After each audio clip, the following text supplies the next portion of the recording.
안녕하세요. 반갑습니다. 뉴스테이트 모바일의 데브옵스 업무를 하는 송민욱이라고 합니다.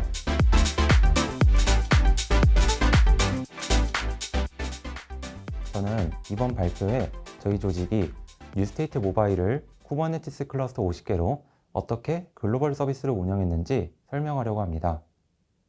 본격적으로 발표를 하기에 앞서 첫 번째로 저희가 운영하는 게임과 어느 정도 규모의 인프라를 관리하는지 소개하겠습니다. 저희는 PUBG 배틀그라운드와 IP를 공유하는 뉴스테이트 모바일이라는 게임의 인프라와 서비스를 운영하고 있습니다. 저희는 클라우드 벤더로 AWS, 애저, 텐센트 클라우드 3개와 리전 17개를 사용하고 있고요. 쿠버네티스 클러스터를 50개 정도 사용하고 90% 이상 대다수의 인프라를 쿠버네티스로 운영하고 있습니다. 두 번째로 저희가 어떤 과정으로 인프라를 발전시켰는지 이야기할게요. 저희 조직은 20년 3월에 개발을 시작해 21년 11월 11일에 게임을 런칭했습니다. 1년 8개월이란 짧은 시간 동안 여러 방면에서 인프라를 개선했는데요. 개선하면서 있었던 큰 사건들을 이 타임라인에 적어보았습니다. 저희는 처음에 AWS 클라우드 하나와 리전 2개로 개발을 시작했습니다. 이후로 애저와 텐센트 클라우드가 추가되며 클라우드 3개, 리전 17개를 사용하게 되었습니다. 왜 이런 과정을 거치게 되었는지 첫 번째 주제로 설명하겠습니다. 두 번째로 이스티오 멀티 클러스터를 개발 초기인 20년 7월에 도입했는데 이 기능을 런칭 일주일 전 제거하게 되었습니다. 저희가 이런 결정을 왜 했는지 그리고 어떤 문제가 있었는지 두 번째 주제로 설명하겠습니다. 세 번째로 20년 7월에 동적 클러스터 CD 파이프라인을 개발했고 21년 4월에 기존에 있던 CD 파이프라인의 컨셉을 완전히 바꿨는데요. 저희가 이것을 왜 바꾸고 나서 어떤 장점이 생겼는지 세 번째 주제로 설명하겠습니다. 그래서 앞서 말씀드린 것을 목차로 구성하면 이런 순서가 됩니다. 첫 번째 주제입니다. 저희가 왜 멀티 클라우드와 멀티 쿠버네티스를 사용하는지 설명하겠습니다. 저희의 뉴스테이트 모바일과 비슷한 게임으로 PUBG 배틀그라운드, 리그 오브 레전드, 데드 바이 데일라이트라는 게임들을 뽑을 수 있겠는데요. 이런 게임들은 공통적으로 세션 기반 게임이라는 특징을 가집니다. 세션 기반 게임은 인게임 플레이가 일어나는 세션 서버와 아웃게임 플레이를 하는 서버로 분리된 형태의 게임을 뜻합니다. 주로 전략 시뮬레이션이나 FPS 등 실시간 응답이 필요한 게임 많은데요. 이런 게임들은 인게임 플레이를 하는 세션 서버와 사용자가 가까워야 합니다. 그래서 글로벌 서비스를 운영하는 게임들은 세션 서버를 사용자와 가깝게 하기 위해 여러 리전에서 실행하고 매치메이킹이나 계정, 친구 등을 담당하는 아웃게임 서버는 한 곳에서 관리하기도 합니다. 세션 기반 게임을 글로벌 서비스로 운영하려면 많은 리전의 서버를 배포해야 되는 것을 알 수 있었습니다. 자, 여기서 질문 하나 드릴게요. 글로벌 서비스를 해야 하는 입장에서 단일 클라우드로 서비스를 한다면 어떤 클라우드를 선택하시겠어요? 리전이 많은 클라우드를 선택하는 것이 좋을까요? 아니면 전통적인 강자를 선택하는 것이 좋을까요? 정답은 다음 페이지에서 설명하겠습니다. 이거는요, 클라우드별 인프라 실행이 가능한 지역 비교표입니다. 앞에서 세션 기반 게임은 사용자와 가까운 지역에서 서버를 실행하는 것이 유리하다 이야기했었죠. 사용자에게 좋은 서비스를 제공하기 위해선 최대한 많은 리전에 서버를 배포해야 하는데요. 표를 보면 알 수 있겠지만 어떤 클라우드를 사용하더라도 단일 클라우드론 모든 지역을 커버할 수 없습니다. 또한 규모가 큰 리전이 각자 다르기 때문에 특정 지역에 사용자가 많은 게임이라면 그 지역에 많은 서버가 있는 클라우드를 사용하는 것이 유리합니다. 그렇기에 저희는 많은 사용자와 지역을 커버하기 위해 멀티 클라우드를 사용해야 했습니다. 다음은 멀티 클라우드를 사용하는 조직이라면 클라우드 네이티브와 쿠버네티스 네이티브 중 무엇을 목표로 개발할지 고민하게 되는데요. 저희가 클라우드 네이티브에서 쿠버네티스 네이티브라는 목표로 전환하고 쿠버네티스를 중점적으로 사용하는 이유에 대해 설명드리겠습니다. 일단 클라우드 네이티브의 정의는 클라우드에서 제공하는 서비스를 최대한 활용해 시간이나 관리, 개발 비용을 적게 들이고 서비스를 운영하는 방식을 의미합니다. 클라우드 네이티브를 목표로 개발하면 온프레미스에서 개발하고 운영할 때와 달리 여러 귀찮은 것을 클라우드에 위임하고 가장 중요한 게임 개발에 집중할 수 있는데요. 반면에 클라우드의 네이티브가 심화되면 여러 문제점이 발생할 수 있는데 대표적인 두 가지를 설명하겠습니다. 첫 번째는 특정 클라우드에 종속되어 다른 클라우드를 사용하기 어려워지는 문제가 발생할 수 있습니다.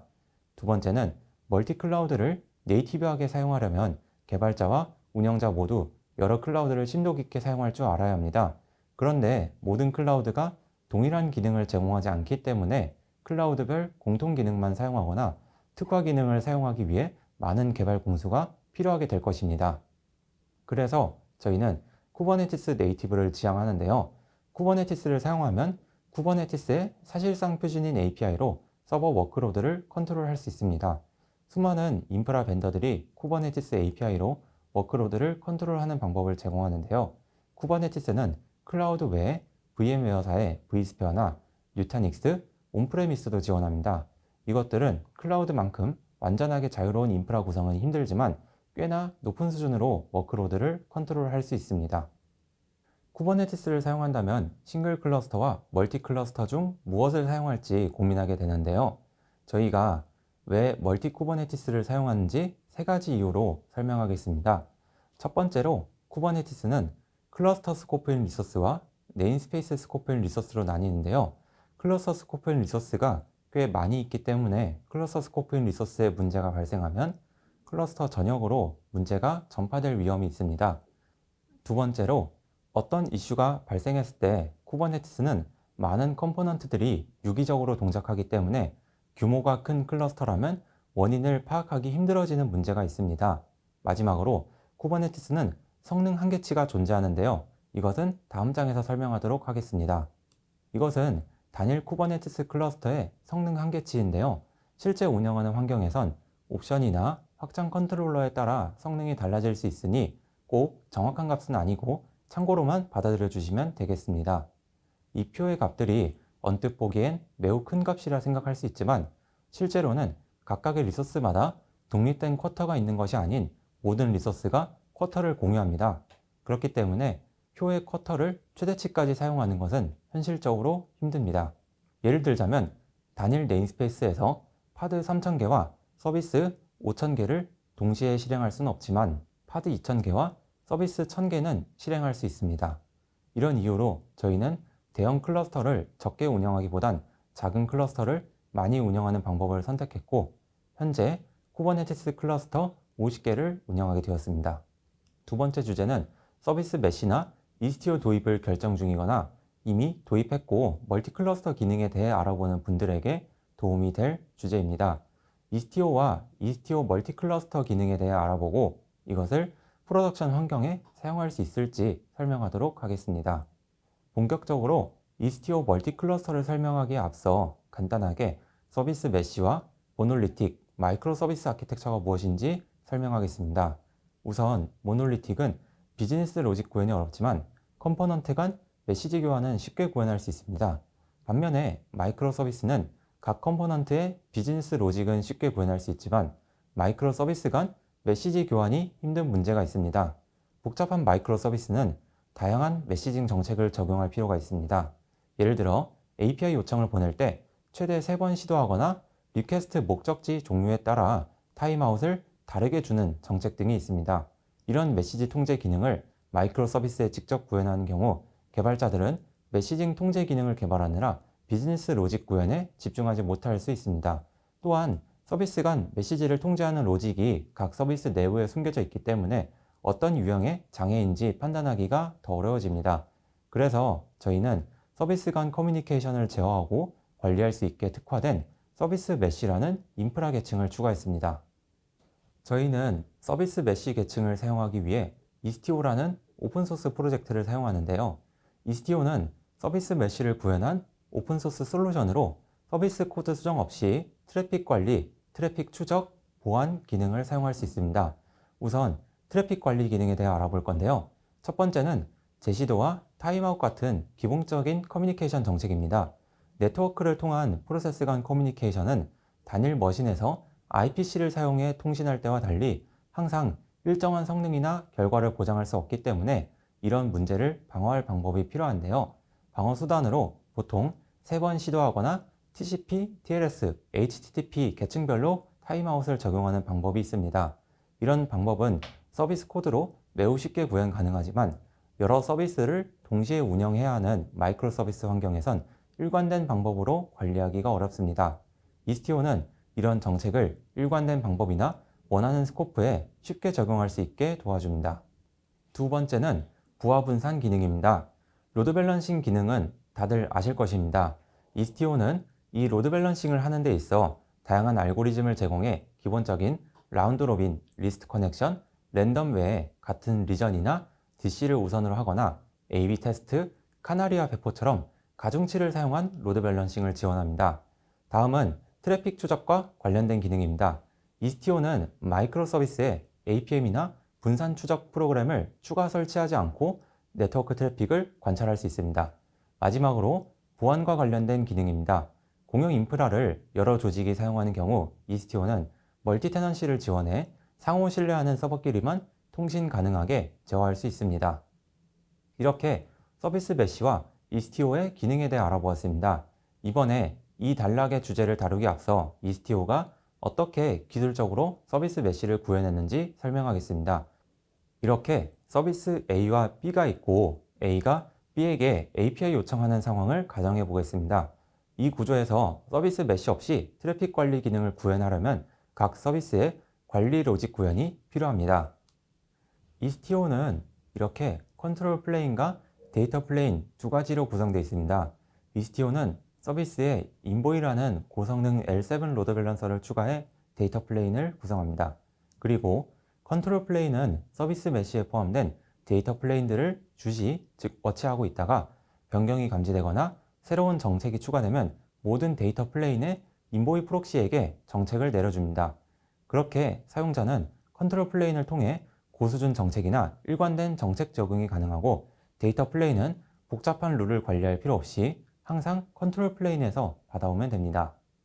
앞서 이스티오가 서비스 메쉬를 구현한 방법에 대해 소개했는데요.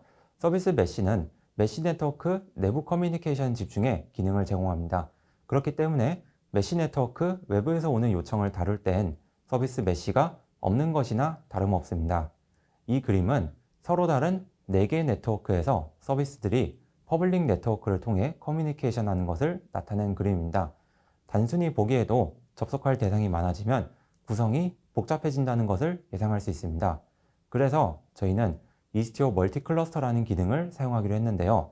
왜냐하면 글로벌 서비스가 목표라 이 그림보다 더 많은 리전과 클러스터를 사용해야 했고 여러 클러스터 간 퍼블릭 네트워크를 통한 커뮤니케이션을 쉽게 관리할 방법이 필요했기 때문입니다.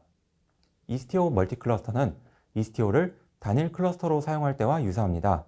컨트롤 플레인이 메쉬 네트워크에 속한 모든 데이터 플레인 컴포넌트를 워치하고 변경이 감지되면 정책을 내려주는 것은 동일합니다. 다만 싱글 클러스터와의 차이점은 상대 클러스터에 변화가 생기면 변경된 정책을 자기 클러스터의 데이터 플레인에만 내려준다는 것입니다. 그리고 상대 클러스터를 주시할 땐 외부 네트워크를 통해 워치하기 때문에 변경을 감지하는 속도가 더 느려질 수 있습니다. 이스티오 멀티 클러스터를 4가지 시나리오를 통해 알아보도록 하겠습니다. 첫 번째는 예시로 자주 등장하는 케이스입니다. 같은 리전에 비슷한 규모의 클러스터 1과 2가 있으며 서로를 주시하는 경우입니다. 이 경우 클러스터 1의 이스티오 컨트롤 플레인의 예상 부하량은 자신의 클러스터를 주시할 때의 약 2배로 예상할 수 있습니다.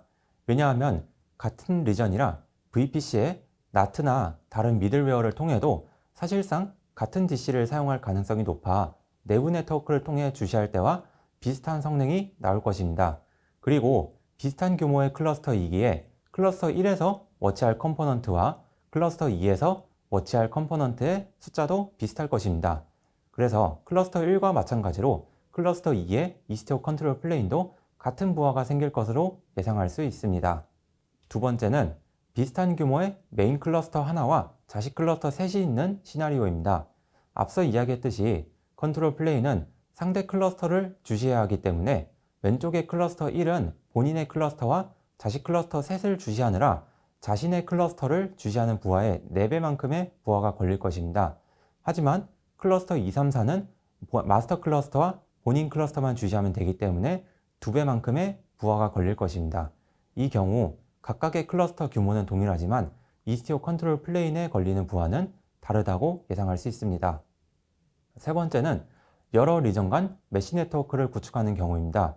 물리적인 거리가 길어지면 트래픽 레이턴시가 크게 증가하고 응답성이 느려질 것이고 결과적으로 성능이 내려갈 것이라 예상할 수 있습니다.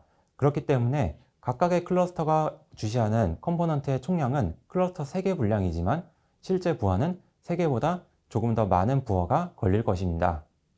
네 번째는 한 클러스터의 규모가 매우 큰 시나리오입니다.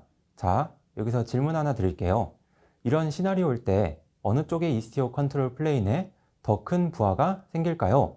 클러스터 1이 크기 때문에 큰 부하를 받는다고 생각할 수도 있는데요. 사실은 클러스터 2가 더 큰 부하를 받게 됩니다. 왜냐하면 클러스터 1과 클러스터 2가 주시하는 컴포넌트의 총량은 동일한데 클러스터 1의 컨트롤 플레인은 내부 네트워크를 통해 주시할 것이기 때문에 부하가 적고 클러스터 2는 대부분 컴포넌트를 외부 네트워크를 통해 주시할 것이기 때문에 많은 부하가 걸립니다. 게다가 클러스터 2는 소규모 클러스터임에도 반대로 많은 부하가 생기기 때문에 제때 필요한 만큼 스케일링하지 못할 가능성도 있습니다. 이렇게 4가지 시나리오를 알아봤는데요. 실제 서비스를 하게 되면 어떤 구조를 갖게 될까요? 이것은 저희가 실제로 사용했던 이스티오 멀티클러스터 구조입니다. 앞서 이야기한 2, 3, 4번째 시나리오의 문제를 전부 포함하고 있습니다. 저희는 개발 초기에 이렇게 구성해도 잘 동작했기 때문에 문제가 없다고 생각했는데요. 라이브에 가까워지며 인프라 규모가 커지니 버지니아의 아웃게임 클러스터에 계속해서 문제가 발생했습니다. 문제의 원인은 아웃게임의 이스티오 컨트롤 플레인이 주시하는 대상이 너무 많은 것이었습니다. 서비스를 운영하는데 모든 대상을 주시할 필요가 없었기 때문에 대상을 줄이는 방법을 연구했는데요. 특정 네임스페이스만 주시하도록 바꿔도 전반적인 클러스터랑 파드 개수가 많아지니 이스티오 컨트롤 플레인이 부하를 감당할 수 없었습니다. 저희는 프로드 환경에 35개에서 45개 클러스터에 네임스페이스당 500개에서 1000개 파드가 있어 이스티오가 주시하는 대상은 약 26,000개에 다다랐고 당시 이스티오는 네임스페이스 단위로 필터링 가능했기 때문에 더 이상 주시할 대상을 줄일 수 없었습니다. 저희는 런칭 일주일 전 이스티오 멀티 클러스터를 제거하고 앞에서 이야기한 전통적인 커뮤니케이션 방식으로 돌아왔습니다. 결론은 이스티오 멀티 클러스터를 사용하지 않는 것이 좋습니다.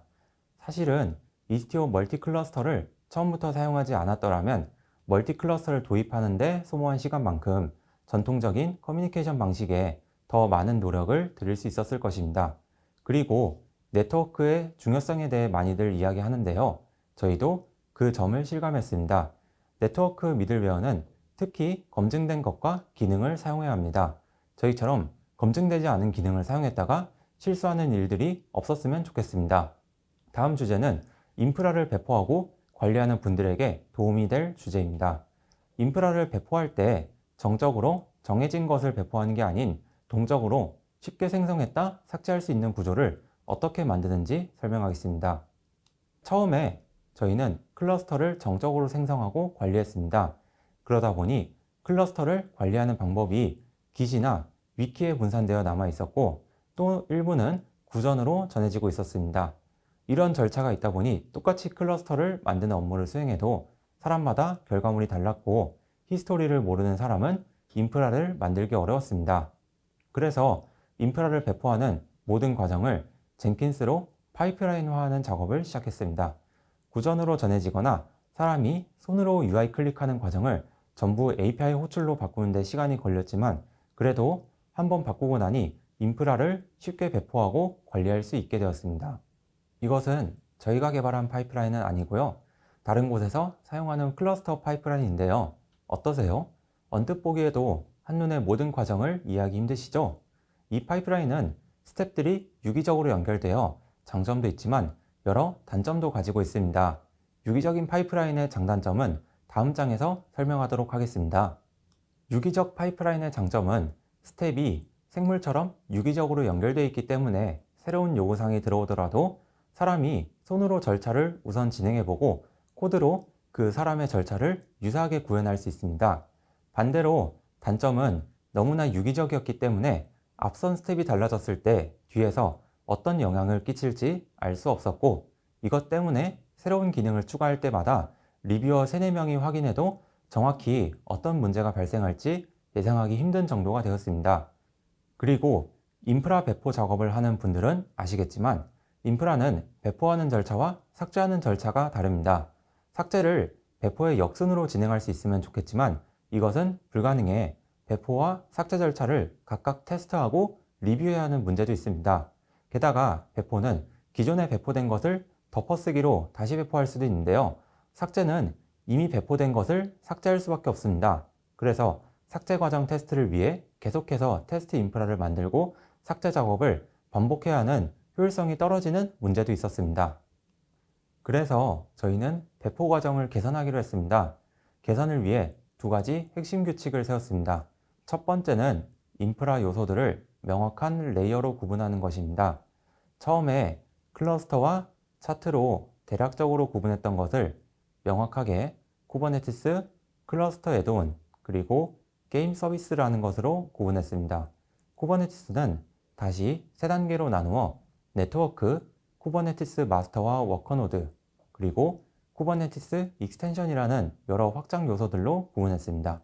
그리고 클러스터 애드온도 세 단계로 나누어 클러스터 애드온, 모니터링 애드온, 게임 서비스와 연관된 뉴스테이트 애드온으로 구분했습니다. 두 번째는 배포와 삭제를 대칭으로 만드는 것입니다.